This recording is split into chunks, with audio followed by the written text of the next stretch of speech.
one of the improv styles that is going to be the quickest and the easiest, and it's going to give me that sense of commitment.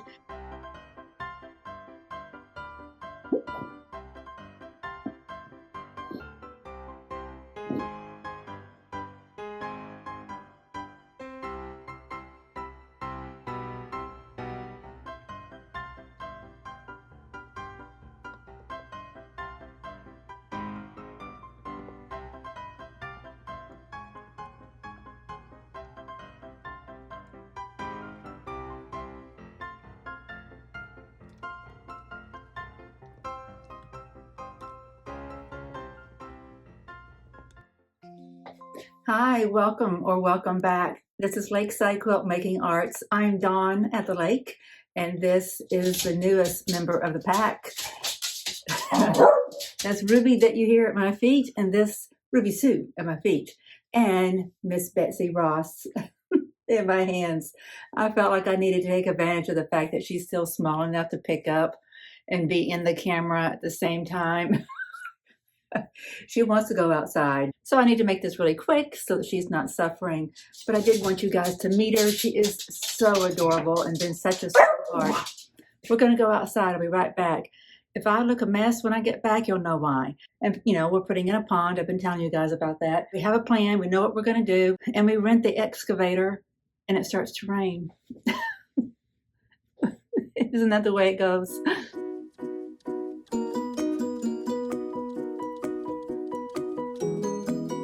So that's our Miss Betsy, and she is precious. You know, her name is Betsy Ross, and that's kind of what sold me on her in the first place, was her name when I saw it.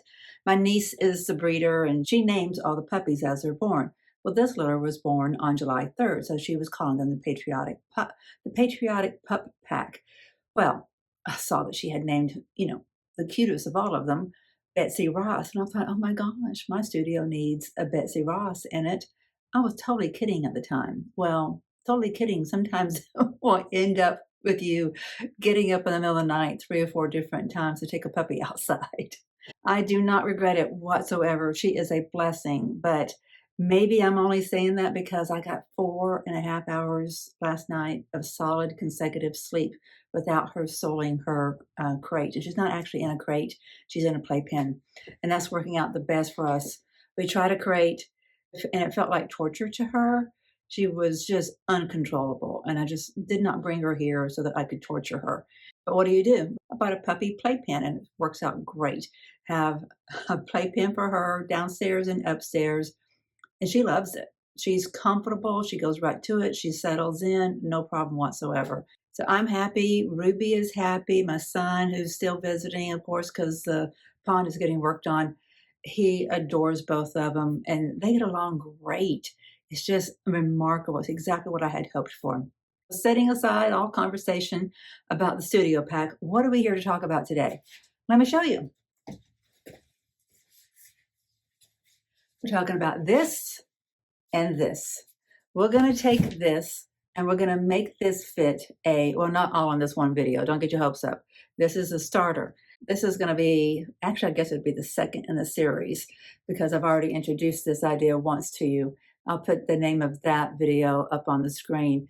But this is a sleep sack I made for my granddaughter who just turned 1 4 days ago, which is just unbelievable to me. Well, she's a tall girl now and she needs something for this coming winter, right? And I want it to be as awesome as this is. This just feels fantastic. It's got wool on the inside.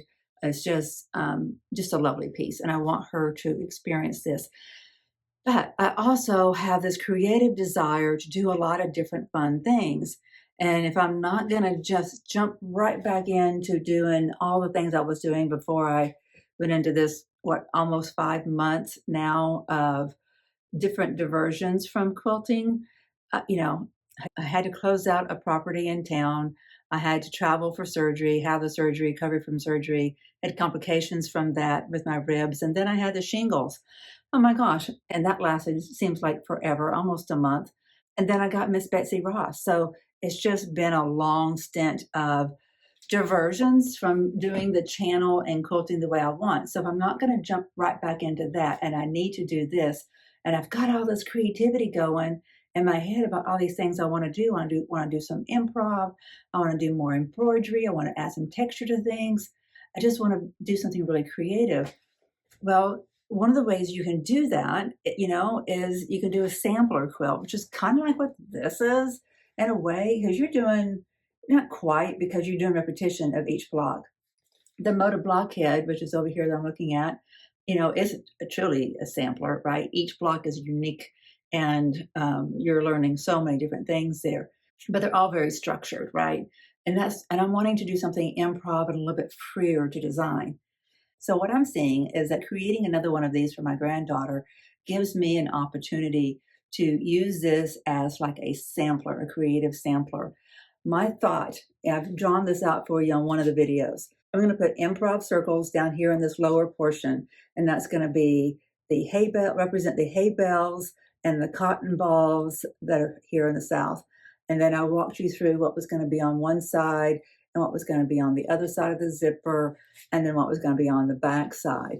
And we can go back into that more detail as this is developing. But just know for right now, my first priority, I think, is going to be to create the fabric that will go on this lower portion, which is, I think, the reason I want to focus on that is I think it's going to be one of the improv styles that is going to be the quickest and the easiest, and it's going to give me that sense of commitment and that immediate gratification that my creative spirit loves, right?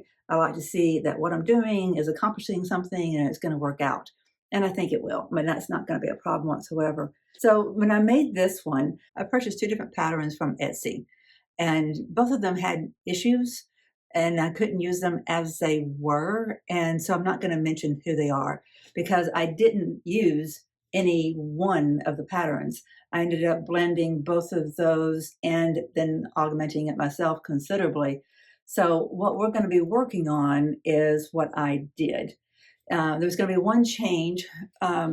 This zipper goes from the bottom up, and my daughter wants it to go from the top down. So I need to remember that and make sure I do that.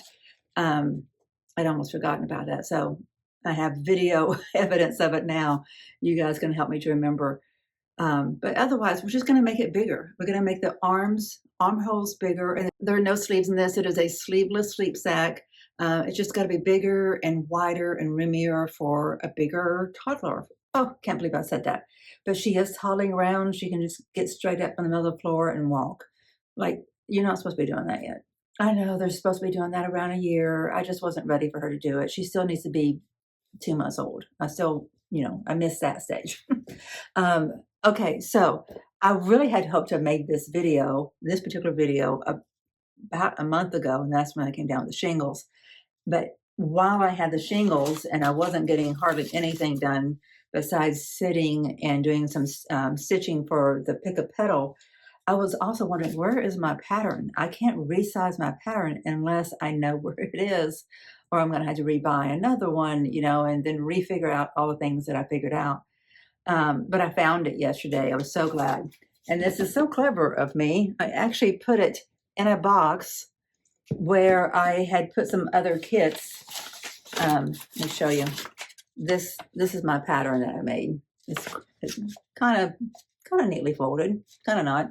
Anyway, these are my 2 patterns. I'm not going to show those to you because they belong, to somebody else's. And like I said, I had problems with both of them. But I had bought some kits, to make for the baby and didn't get them done. Hang on, Miss Betsy is calling. So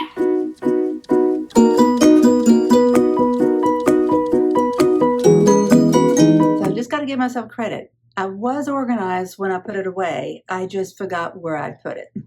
So sometimes you can be a little bit too organized. So what I want to do now is I want to pull away from my stash here and try to figure out what my patterns look like and just get it up on a design board so I can start looking at it, sizing it up, and find out how big of a piece of fabric am I going to need to make for my hay bales and cotton balls that's going to cover this lower portion.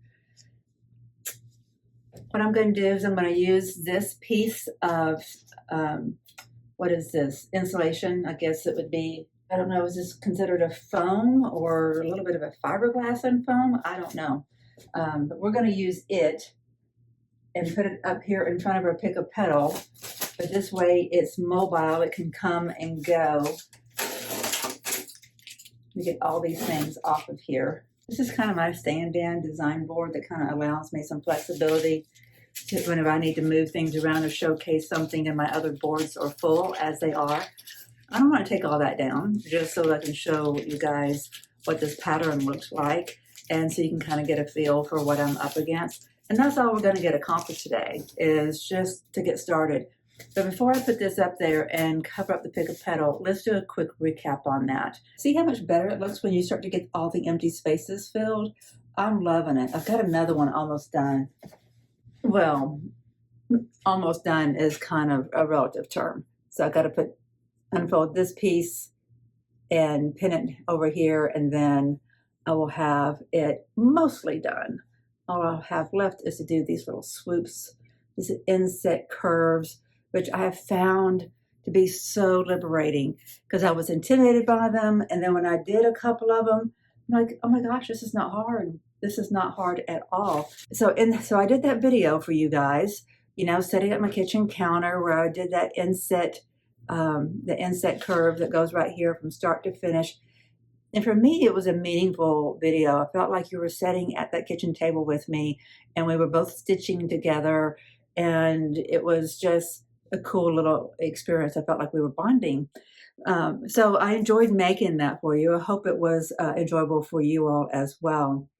But what I was having trouble with after I got it pieced together was ironing it. It just didn't want to lay really flat. You know, it was lying a little bit not kind of bulky and nothing. It just didn't want to behave. It just didn't want to behave. And then I had an aha moment. I should ease the tension of, maybe this is a better way to see it, ease the tension of the seam. So I cut into the fabric, not all the way down to my stitch line, but close. And now everything is lying, you know, like you can just pull it up and it will lie pretty flat, and it's not touched at iron yet. So that makes me feel a little bit better. I figured out, you know, that situation. I got to go back and do the others that way. I did one of them. I think it was this one that I did that I already pressed it that way. I eased all the seams on that one, I think. I did notice, look at, you see all the yellow? It's kind of heavy and yellow, and I can disperse these differently than how you see them right now. But I did notice it was kind of heavy and yellow. So I wanted this next one to, number one, change the tint of any yellow that I put in it, which I did. This is more of a deep honey kind of yellow, and there's a lot less of it. But I wanted more saturated colors, which is what I have here with this novelty print. And this novelty print is, you know, just kind of works because there was another novelty print in there. But it just feels like it's going to be a lot heavier. I don't know which of my swoops I'm going to put in there. I'm intentionally trying to be, I'm intentionally trying to break outside of a comfort zone and go really scrappy. And so that's what this whole quilt is about, right? But I don't want it to just be, you know, left up to the quilt gods to figure out where my colors go and how well they blend together. I still, when I look at a block, I still want that block to be pleasing. My eye wants to see some balance or some intentional lack of balance. I want it to be an intentional thing because I don't want to go through this entire quilt and say, I wish I'd paid attention to that block because that block I don't like. Just because I was trying to do scrappy doesn't mean I should just turn off my brain. Okay, so that's the truth. I don't need to turn off my brain, but I also don't need to overthink it. All right, so what do? We meet in the middle, and that's what I'm trying to do here. So what I did is I cut out, while I had the shingles, I sat in my chair and I cut out 20 of these, 80 of these, 80 of these, 80 of these, and 80 of the swoops that go inside here. And then as I'm piecing together each block, I'm pulling from that stash and just doing my best to get a pleasing distribution of color, saturation, light, background to um, scale, all the different things. I'm pretty pleased with this, but if I'd had a big heavy black piece right here, it would have just changed everything. If I, I still think it's okay to care a little bit. Getting a little bit of puckering right there. I just noticed. I have to see if I can't work on that in some way. I did ease the curves. I eased the curves on the outer circles, but not the ones on the inner ones. So I can still work on this one and get it lying better. But I did, I took this one because it had yellow in it and placed it down in this left-hand corner because I had noticed there was just so much yellow here. I didn't want to keep on going up. I wanted to have something that didn't have a lot of yellow, which is this one doesn't. And of course, there are going to be 20 of these. I've got to fill the area around this center medallion, and then I'm going to go around all of the log cabin too. So I can take all these and distribute them however, but taking note of the fact that it's heavy and yellow right now kind of guides me as I'm making my next ones. This is a directional fabric. It says Alabama right there and Talladega National Forest, Montgomery, so I want that to be, I want to think about this block as if it goes in this direction. And that's another thing I am trying to do whenever I'm putting these blocks together. So Barbara Black is the one who is sending out videos every week about the Pick A Petal, every month. And on this one that she did, gosh, was it last week? I guess it was last week. I can't believe we're already at the 12th of this month. The month is halfway gone almost. Unbelievable. But she put out a video last week and she showcased some of the work of other people. And I realized I've not been checking the forum. And there's a reason behind that. But partly because I just gotten so distracted because of all the stuff going on in my personal life, and health. But when I saw all those finished quilts, number one, I thought how beautiful these things are. And it was inspiring to me to, keep wanting to keep on pushing forward to get this done and make sure I don't let it fall between the cracks anywhere. And that's what I chose to work on whenever I was just kind of recuperating in the chair for the past few months. And it also did something else for me when I was looking at all those finished quilts, or mostly finished quilts that she was presenting in her last video. It made me realize that I've been avoiding the forum. I kind of forgot about it, but even when it was on my radar, I wasn't really participating in it. I think I made a comment on somebody's quilt once, but I haven't shown anything, I don't think, unless my memory is bad. I would have done it early on, but maybe with that center medallion, but nothing since. Because I'm doing a YouTube channel, I don't want to look like I'm an opportunist, like I'm using the quilt show's forum to promote what I'm doing, because I'm a nobody, and I'm learning, and that's what I want to inspire others to be able to do. For the most part, the people who are jumping into the deep end to do something like this have a little bit of a comfort about and confidence about doing such a thing. They're not that brand new beginner, and so if you're not a beginner and you've got some confidence or your experience, you're watching me out of curiosity, not to learn from me, right? Maybe you find some inspiration here and there. I don't know. I'm not saying you don't, but I'm saying that there's more than likely you have something to teach me than me to teach you. But, and I'm not trying to discredit myself at all. I'm just saying that I feel like I don't belong there. Like I've had this imposter syndrome for being there. So if you're following the playlist for the Pick A Petal and you don't see me on that forum, that's why. It's because of insecurity. I don't know. I don't think it's a healthy thing. That's why I'm saying it here, to try to free myself of that.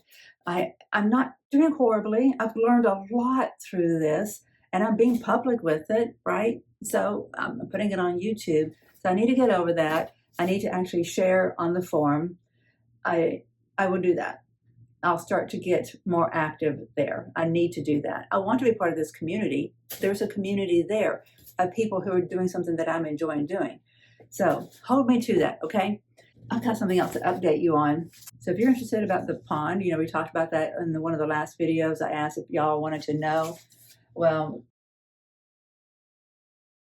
there is a lot going on right now. My son is out there digging right now. We started to dig. We had an initial, we had a plan A, and then we had B, C, D, E, and F, I think.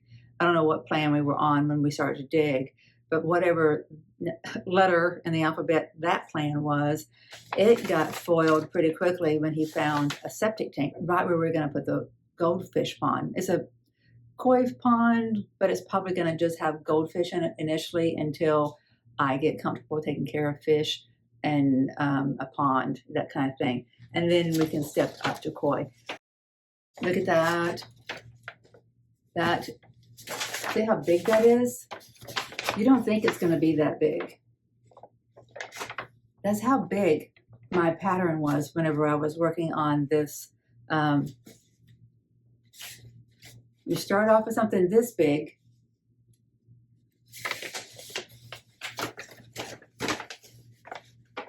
to get something this big. So you need your pattern to be a lot bigger than what your end result has to be. Okay, so what I was saying is, so we found a septic tank, and that's where we were going to put the goldfish pond. You know, we were going to do an above ground one so we wouldn't have to dig really far. You know, Chris rented the excavator for a day. We found the septic tank, you know, and it's like, oh my gosh, are we on a septic? I didn't think we were on a septic. Turns out it took us, you know, a day and a half to figure out, to confirm we were not using it. It's an abandoned septic tank, and we are on sewer. But then we had to figure out where are our sewer lines. We called 811 before we started to have our lines drawn. They came out and they marked out the street, but not inside the property. So it was on us to know where our sewer lines are. What was going to be a day of just doing some shallow digging now is a week-long rental of the excavator, and we decided to do an in-ground pond instead of an above-ground pond. So that's kind of where we were with plan A in the first place. Somebody would like some attention. She's not used to me being in here talking. Let me put this on here.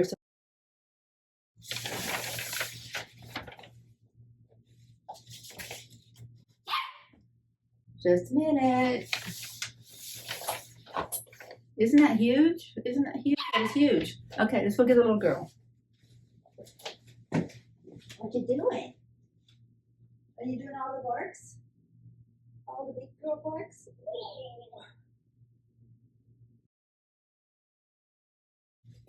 She wanted to come do her cameo again. She doesn't know there's a camera there. She's just yesterday decided that she's going to mouth everything, like everything. Public enemy number one she has become. But she's so sweet, guys. So sweet. So adorable. So adorable. She and Betsy Ross get along beautiful. I mean, she and Ruby Sue get along beautifully. They fight. They gnarl at each other and bark, and it's just beautiful. And then they're just cuddled up, sleeping together. It's really sweet. Okay, let's see if I can't get her comfortable.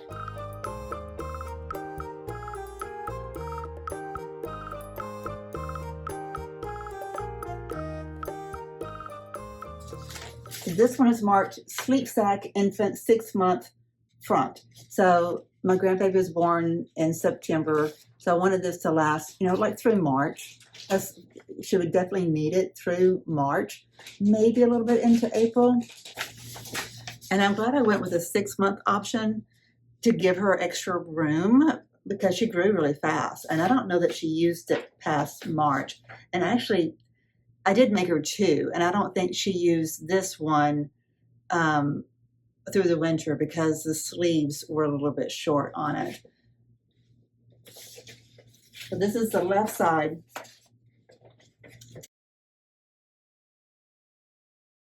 Let's see what else we have here. Sleep Sack Infant 6-month front and bottom. So this gives you an idea. This is, you know, the size that we needed to make a fabric to put at the bottom of the front of the sleep sack for a 6-month.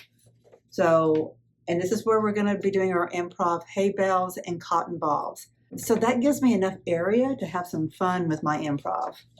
I was a little disappointed when I first saw this little quilted sleep sack. I thought, oh, that's not a very large area. But it's for a 6-month, and that's after it's been, then that's after the seams have been taken into it. Sleep sack, infant, 6 months. All right, guys, I bought some of the best little pins. I'll show them to you. They're in my project kit. But I bought the magic pins for applique. They're tiny, and I love them. You can pin your applique pieces, and they don't really get in the way, really. I mean, sure, it's going to get in the way more than not having them, but it's still very doable. I love them. Kind of pricey, though. I gotta say, it feels good to be back in the studio talking with you guys. It really does. I have just a glimpse of hope about what the future is going to look like when life gets back to normal, when the pups are more settled and the backyard is more functional and all that stuff. Okay, this is my zipper guard, arm binding. I'm going to keep all this stuff in this bin. So I got to get that resized. That's not going to be that big of a deal. Probably going to take that to my dining room table. I don't have the bandwidth right now to clean off this surface in front of me. And where's it going to go? I am maximizing every second to move the needle. And if I take the time to organize my table, I won't also be able to accomplish getting that done. Right now, with all the stuff going on in my life, my dining room table, my whole dining room is untouched. It's, you know, still is clean and neat. And so I can go in there and I can lay this out and draw out a bigger pattern. And that's what I would do. I'll do that off screen, off camera from you guys. But I want to show you kind of what I was thinking fabric wise. And then I'll wrap this video up. And as I make more progress, we'll do another video. So these are the fabrics I'm thinking about for the cotton. Isn't that pretty? Or don't you think those would make a really nice cotton ball? And then here's more whites too. What's good about this is some of the whites and creams that I used in the quilt I made for my grandbaby when she was still inside her mommy. So it'd be nice to use some of these. That's just a plain white. And then maybe a little bit of this might look good in there. I don't know. But I just have an assortment of whites. Can you see that pattern? Some things like that. One with some daisies on it. So I got a few other whites in there. That'll work out nicely. Okay, so I'm keeping all that together. So I need to pull out some yellows for the hay bales. This might work. And then I have a brighter yellow that is the honeybees, which really works. It's a little bit too bright, so I don't need to use too much of that. And then there's that. Hang on. Oh, this would be lovely. This will make for a nice hay bale. And maybe a little bit of brown. This brown for my hay bale too. Oh, I love that. Let me pull that selection up and show you. This is some fabrics I was going to use in the Pick A Petal. Don't you see that looking like a hay bale? It's a nice blend of colors. This, again, might be too bright. I think that is too bright. I'm going to set that aside. But look at those. That'd be nice. Yeah, I'm excited to get started, but I don't want to start cutting and stitching until I know how big my pattern is going to be. Oh, I was telling you though about the pond. I wanted to give a little shout out to MrMaple.com. If you ever wanted to buy some Japanese maples, you may want to consider buying from them. Because we're doing this major overhaul in the backyard, I want to put in some more garden beds, and I don't really want anything high maintenance. I want it to be a yard that you stroll in from, and it just kind of takes you through an experience that you're kind of taken through an experience, and it's an enjoyable backyard, and it pulls you from one section to the next to the next. So I want specimen plants, and what I'm going to do to accomplish that is mostly trees. So I'm going to be doing a lot of, and it's over time. This is a 20-year plan, but it's going to be a lot of dwarf and weeping dwarf Japanese maples and conifers and pines and that kind of thing. So I bought 9 trees from Mr. Maple. They came in perfect condition except one, and the very one that started the entire order. It was a Benhoshi, I think is. I'll put it on the screen once I remember the name. But its nickname is called Ruby Star, and I really wanted it, and it came with a broken wing, with broken limb. And it was broken in such a way that it was broken at the trunk, so it was kind of making a little bit of a divot in the trunk. So I sent a picture to them, and they said, so sorry to see the condition of your, I think it's Benhoshi. And they sent one immediately. I got it within 3 days, maybe, max, and it was in perfect condition, and it was like at least a foot taller. It didn't have the secondary limb extension like the one that was broken off. Didn't have that, but I think really it's probably a finer specimen than the first one. So I'm really thrilled with MrMaple.com. I've been enjoying learning about all the different small tree options that are available to us. You can have them shipped pretty cheaply, and I got mine in 1 gallon so that I can still put them in the ground. It's not too hard on me to do that if I spread out how I'm doing it.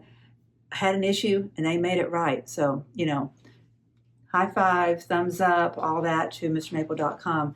So how I'm going to see this sleep sack is it's nothing more than a miniature sampler quilt that just happens to get pieced together as a usable, functional item for my grandbaby.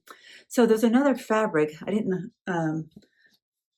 identify it when we were looking at the yellows, but this honeybee one, I've got some more of that. I don't know if I have that one. That would be good in the hay bales too. You need variety, I think, to do this improv hay bale that I'm talking about. So again, everything down here on the bottom part of this sleep sack sampler miniature quilt is going to be our improv, hay bale, and cotton balls. And then what's happening next, we will walk through each one of those sections with each video. So right now I have moved the needle and I feel good. With all that's going on in my life, in my home, in my yard, in my health, I feel good to have gotten this far. And I hope it just helps to motivate one of you, some of you, to do the same thing. We're all incredibly busy. Some of you are really hoofing it and getting stuff done day after day after day after day. You've got blinders on and you're just doing a beautiful job. And there's others of you out there that are taking care of parents, brothers, sisters, mothers, children.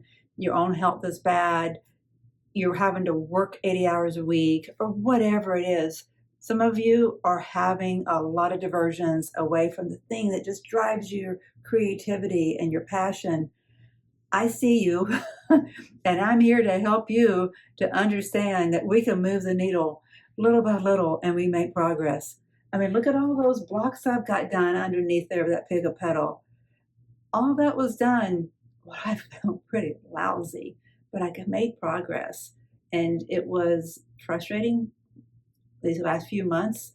I saw it coming, back in the spring when I found out I had to sell the duplex and I knew about the surgery. That's the only thing I knew about. Okay, that's one thing.